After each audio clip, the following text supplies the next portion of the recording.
जय हिंद साथियों, आज हम लोग बौद्ध धर्म के बारे में जानकारी लेंगे। इससे पहले के क्लास में हमने जैन धर्म के बारे में डिटेल से जानकारी दी है। तो जो लोग क्लास नहीं किए हैं उनसे ये है कि आप लोग जाके और पिछले क्लासेस को कंप्लीट करें, ताकि जो है सो आगे के क्लास को हम लोग अच्छे तरीके से एक सिस्टमेटिक ढंग से और अरेंज करके हम जो है सो इस चीज़ का पढ़ाई कर सकें। तो आइए देखते हैं बौद्ध धर्म के बारे में जानकारी लेते हैं।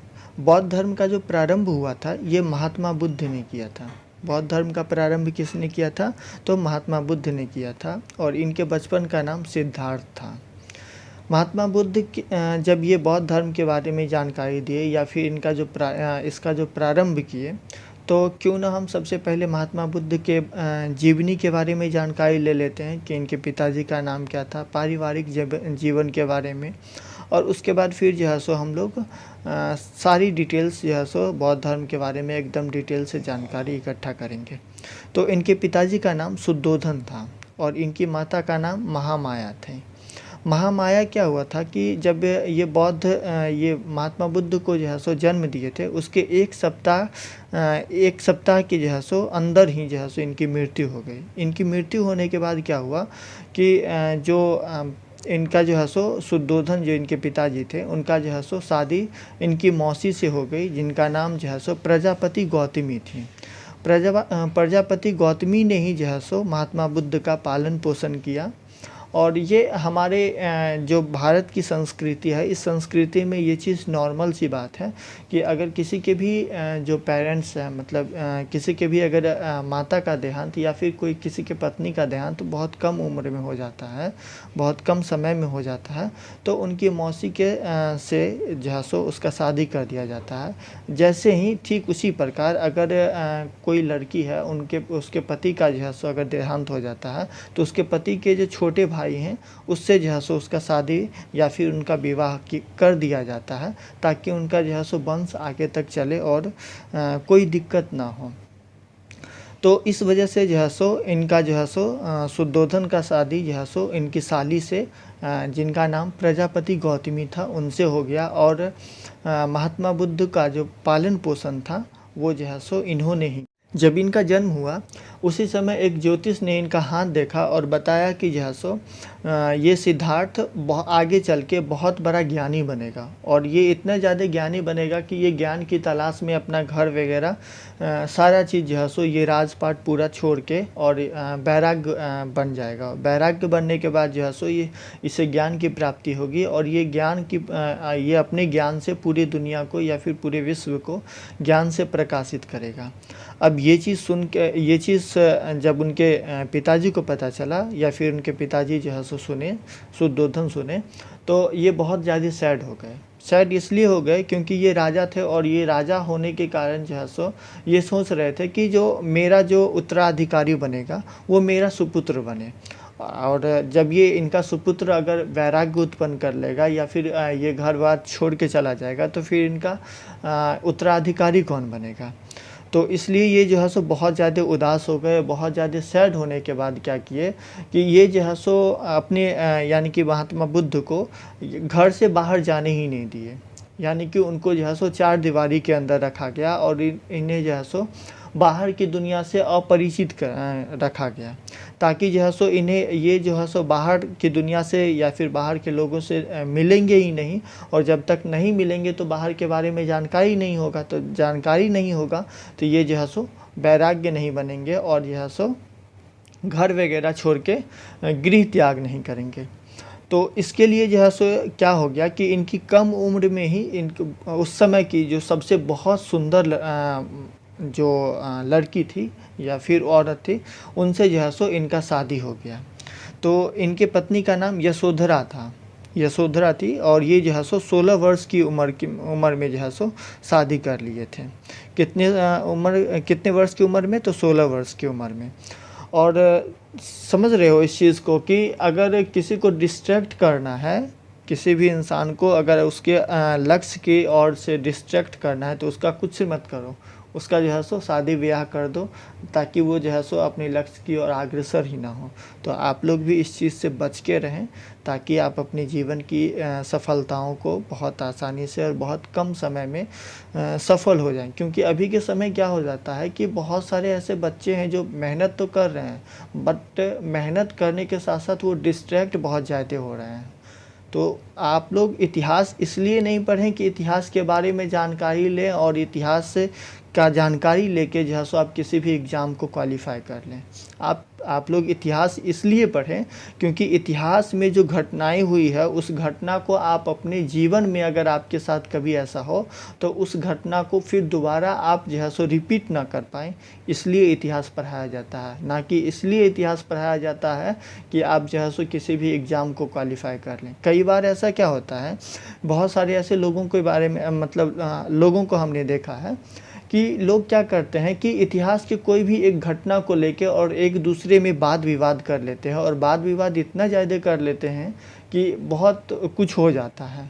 तो उन लोगों को ये चीज़ जानकारी होना चाहिए। शिक्षा एक जो है सो बहुत बड़ा दीप का काम करता है, और हमें शिक्षा इसलिए दी जाती है ताकि हमारे, खास करके इतिहास की शिक्षा इसलिए दी जाती है कि इतिहास में जो हमें घटना हुई है, उस घटना से हम सीख लें और आगे जो है सो वो घटना रिपीट ना हो, इसलिए हमें जो है सो शिक्षा दी जाती है। और इतिहास की शिक्षा तो मुख्य रूप से इसलिए ही दी जाती है।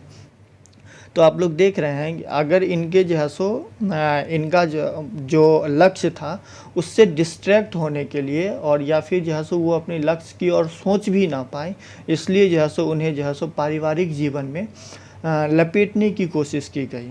हालांकि जो है सो जो होना रहता है वो हो ही जाता है, ऐसा लोगों का मानना है, और लगभग मेरा भी यही मानना है। तो आइए देख लेते हैं कि इनकी पत्नी जो यशोधरा थी, उस समय की जो सबसे सुंदर कन्या थी, उनसे जो है सो इनका विवाह हो गया। विवाह होने के बाद जो है सो एक दिन विवाह होने के बाद जो है सो इनका एक दिन मन नहीं लग रहा था। तो ये अपनी पत्नी से बोले, यशोधरा से, कि मेरा मन नहीं लग रहा है। मन नहीं लग रहा है तो उन्होंने निश्चय किया कि जो है सो हम बाहर जाएंगे और बाहर घूमेंगे, यानी कि हम अपने राज्य में पूरे राज्य को घूमेंगे। तो जैसे ही राज्य में ऐसा पता चला कि जो है सो ये बाहर घूमने जा रहे हैं, तो इनकी पत्नी को पहले से ही ट्रेनिंग दी गई थी, बताया गया था कि इनको ऐसे मोह माया में रखना है कि इनका कभी बाहर की ओर जो है सो ध्यान जो है सो भटके ही नहीं, या फिर बाहर कहीं जाने की सोचे ही नहीं, ताकि जो है सो इनका वैराग्य, इनके अंदर से वैराग्य उत्पन्न ना हो। फिर भी जो होनी रहता है वो तो हो ही जाता है। तो इन्होंने क्या किया, इन्होंने निश्चय लिया कि जो है सो हम अपने राज्य में घूमने जाएंगे। तो जब ये राज्य में घूमने गए तो हर संभव कोशिश किया गया कि जो है सो जो बाहर की चीज़ें हैं और बाहर की जो वातावरण है उससे जो है सो छुपाया जाए। लेकिन कुछ दूर चलने के बाद जो है सो इन्होंने देखा कि एक वृद्ध व्यक्ति थे, जो कि जो है सो एकदम बहुत ये हो के चल रहे थे, लाठी के सहारे चल रहे थे। लाठी के सहारे जब चल रहे थे तो इन्होंने देखा कि इनको क्या हो गया है, क्योंकि जो महल में जितने भी लोग रहते थे, और तो वो जो है सो स्वस्थ रहते हैं, एकदम तंदुरुस्त रहते हैं, और जिनको भी कुछ भी थोड़ा भी प्रकार के किसी भी प्रकार का अगर प्रॉब्लम आते हैं तो उन्हें जो है सो राजमहल से निकाल दिया जाता है, क्योंकि जो है सो उसकी रक्षा और उसकी सुरक्षा करना बहुत ज़्यादा इम्पोर्टेंट हो जाता है। तो जो शारीरिक रूप से सक्षम व्यक्ति है उन्हें ही अंदर रखा जाता था। तो उन्हें ये पता नहीं था कि लोग वृद्ध भी होते हैं। तो एक वृद्ध लोग उनके पास सामने से गुजरे, तो उन्होंने देखा कि जो है सो वृद्ध की क्या दशाएं हैं, यानी कि जो बूढ़े व्यक्ति हैं उनकी क्या दशाएं हैं, वो उन्होंने देखा। उसके बाद थोड़ा दूर आगे जाने के बाद उन्होंने एक बीमारी व्यक्ति को देखा। बीमार व्यक्ति को देखा तो उन्होंने अपने सारथी से पूछा कि ये इसका क्या हो गया, ये क्यों बीमार है। तो उन्हें जो है सो बीमारी के कारण पता चला कि जो है सो हर इंसान के पास कभी न कभी और एक समय में जो है सो कोई बीमारी हो जाती है। उसके बाद थोड़ा दूर आगे जाने के बाद देखा कि जो है सो एक इंसान की मृत्यु सैया जा रही थी। जब ये सब जा रहा था तो ये पूछे कि ये लोग ऐसे क्यों, मतलब किसी भी इंसान को उठा के लेके जा रहे हैं। उन्हें नहीं पता था कि जो है सो ये मृत्यु भी होती है, क्योंकि उन्हें तो जो है सो जो सांसारिक जीवन थी उससे साइड रखा गया था। तो इन्होंने ये चीज़ देखा कि जो है सो, और उनके सारथी ने बताया कि हर इंसान जो है सो एक न एक समय के बाद जो है सो मृत्यु को प्राप्त करता है। जब ये तीनों चीज़ इन्होंने देख लिया तो इनके मन में जो है सो संन्यास की भावना जो है सो उत्पन्न हो गई। संन्यास की भावना जब उत्पन्न हो गई तो इन्होंने जो है सो ये अपने राजमहल में आए। राजमहल में आए तो फिर इनको पता चला कि जो है सो इनके बेटा का जन्म हुआ। बेटा का नाम क्या था? राहुल नाम था। बेटा का नाम राहुल था और इनकी जो है सो इनका जो जन्म हुआ था नेपाल के लुम्बिनी नाम के जगह पे उनका जो है सो जन्म हुआ था। और जन्म जो है सो 563 ईसा पूर्व में हुई थी और मृत्यु जो है सो 483 ईसा पूर्व में 80 वर्ष की उम्र में जो है सो इनकी मृत्यु हो गई। खैर बहरहाल हम लोग आते हैं जो मुख्य कहानी थी इसके ऊपर। तो इन्होंने जो है सो 29 साल की उम्र में इनके बेटा का जन्म होने के बाद भी जो ये अपने पारिवारिक मोह माया के अंदर में जो छुपाया गया था या फिर उनको रखा गया था, इससे जो है सो ये बाहर निकल गए। क्योंकि इन्होंने देखा कि बाहर में संसार में बहुत सारे लोग ऐसे हैं जो दुख से भरे पड़े हैं। तो इन्होंने क्या किया कि 29 साल की उम्र में गृह त्याग कर दिया। कितने साल की उम्र में गृह त्याग किया? तो 29 साल के उम्र में इन्होंने गृह को त्याग दिया। और जब गृह त्यागे यानी कि अपना घर त्याग दिए, तो जब घर त्यागे तो इन्हें कुछ शिक्षा की ज़रूरत हुई। तो जब शिक्षा की ज़रूरत हुई तो इन्होंने जो है सो अलार कलाम जो है सो से सांख्या दर्शन की जो है सो शिक्षा ली। किससे ली थी? तो अलार कलाम से सांख्या दर्शन की शिक्षा ली थी और रुद्रक राम से जो है सो योग दर्शन की शिक्षा ली। ये दो शिक्षा जो है सो उन्होंने ग्रहण किया। किसने ग्रहण किया? तो महात्मा बुद्ध ने दो शिक्षा ग्रहण की। सबसे पहला शिक्षा ग्रहण किया था ये जो है सो अलार कलाम से सांख्या दर्शन की शिक्षा ली थी और रुद्रक राम से योग दर्शन की शिक्षा ली थी। और रुद्रक राम को ही जो है सो महात्मा बुद्ध का गुरु माना जाता है। महात्मा बुद्ध का गुरु किसे माना जाता है? तो रुद्रक राम को जो है सो महात्मा बुद्ध के गुरु माने जाते हैं। उसके बाद जब इन्होंने शिक्षा कंप्लीट कर लिया तो ये जो है सो अपने 5 मित्रों के साथ सारनाथ चले गए। 5 मित्र के साथ कहाँ चले गए? सारनाथ चले गए। और वे जो है सो मृगदाब के वृक्ष के नीचे ये 5 मित्र के साथ महात्मा बुद्ध ने 5 मित्र के साथ सारनाथ के मृगदाब वन में लगभग 6 वर्ष तक इन्होंने कठोर तपस्या की। कितने वर्ष तक कठोर तपस्या की? 6 वर्ष के तक कठोर तपस्या की। और वहीं जो है सो उसी वन में एक कन्या मिली जो कन्या ने बताया कि जो है सो इनसे कहा कि बीना को जो है सो उनकी मतलब एक कन्या मिली वहाँ पे जो एक औरत थी या फिर हाँ औरत ही कह सकते हैं, औरत मिले और उन्होंने बोला कि बीना को इतना ना खींचे कि टूट जाए और इतना भी कम ना खींचे कि वो जो है सो बजे ही नहीं। और ये बात सुन के जो है सो महात्मा बुद्ध के अंदर उन्हें लगा कि ये बात सही है। उनके कहने का क्या मतलब था कि बीना को इतना भी ना खींचे कि टूट जाए और इतना भी ना खींचे कि वह बजे ही नहीं।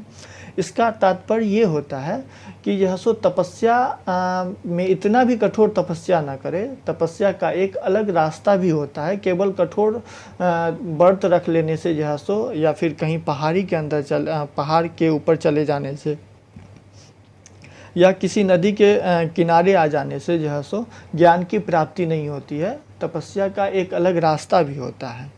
इसके बाद जो है सो इन्होंने वहाँ से ये चीज़ सोच के और फिर जो है सो उन्होंने निकल गया, वहाँ से चले गए। वहाँ से कहाँ चले गए? तो गया में चले गए।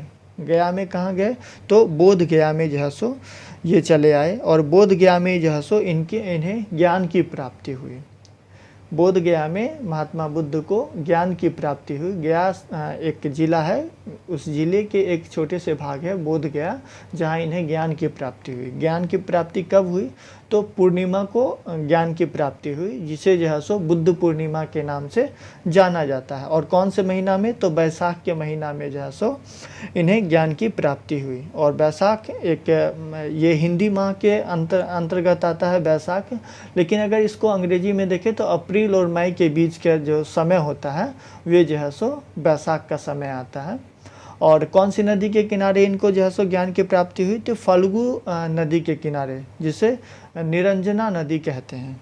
कौन सा नदी कहते हैं, तो निरंजना नदी के किनारे यानी कि फल्गु नदी के तट पे इन्हें ज्ञान की प्राप्ति हुई। और ये बैसाख के पूर्णिमा के दिन पीपल के वृक्ष के नीचे इनको जो है सो ज्ञान की प्राप्ति हुई। और ज्ञान प्राप्ति के बाद पीपल के वृक्ष को महाबोधि वृक्ष कहलाने लगा। यानी कि ज्ञान प्राप्ति जब इन्हें यहाँ पीपल के वृक्ष के नीचे हुई तो पीपल के वृक्ष को महाबोधि वृक्ष कहने लगे। ज्ञान प्राप्ति के बाद इनका नाम सिद्धार्थ से महात्मा बुद्ध हो गया। इनका नाम, बचपन का नाम तो सिद्धार्थ था, और जब तक ये जो है सो अज्ञानी थे, यानी कि जब तक इन्होंने गृह को नहीं त्यागा था, तब तक इनका नाम सिद्धार्थ ही था। और जब इन्हें ज्ञान की प्राप्ति हो गई तो इन्हें जो है सो महात्मा बुद्ध नाम पड़ गया। और बुद्ध का अर्थ होता है प्रबुद्ध, यानी कि ज्ञानी व्यक्ति। बुद्ध का मतलब क्या होता है, ज्ञानी व्यक्ति। और ज्ञान प्राप्त करने के बाद इन्हें ये जो है सो इनको याद आया कि सारनाथ में मेरे जो 5 मित्र थे उन्हें जो है सो मतलब उनके पास जाना है। और सबसे पहला जो ज्ञान था ये इन्होंने अपने 5 मित्रों को ही अपना जो है सो ज्ञान दिए थे। तो सबसे पहला ज्ञान किसे दिए थे, तो अपने 5 मित्रों को उपदेश दिए थे। और यह महात्मा बुद्ध का पहला उपदेश था। महात्मा बुद्ध सर्वाधिक उपदेश श्रावस्ती में दिए थे। कहाँ दिए थे, श्रावस्ती में इन्होंने अपना जो है सो पहला सबसे ज़्यादा उपदेश दिए थे। श्रावस्ती में ही इन्हें जो है सो एक उंगली माल डाकू मिले थे। उंगली माल डाकू मिला था जो कि क्या करता था कि किसी भी इंसान का जो है सो उंगली काट देता था और उंगली काट कर उसका जो है सो माला पहनाया जाता था। तो इन्होंने उंगली माल डाकू को ज्ञान दिया। और ज्ञान क्या दिया, जब उंगली माल डाकू से ये मिले तो उंगली माल डाकू क्या कर रहे थे कि इन्होंने उंगली माल डाकू को बोला या फिर जो है सो उंगली माल डाकू ने महात्मा बुद्ध को बोला कि जो है सो अब मैं तुम्हारा उंगली काट लूँगा। तो इन्होंने बोला कि जो है सो मेरा उंगली तुम क्यों काटोगे, अच्छा ठीक है चलो तुम मेरा उंगली काट लोगे, इससे तुम्हें क्या मिलेगा। तो ये उंगली माल डाकू बोला कि जो है सो इससे हमें जो है सो हम बाहुबली कहलाएंगे और हम जो है सो बहुत ज़्यादा शक्तिशाली इंसान कहलाएंगे।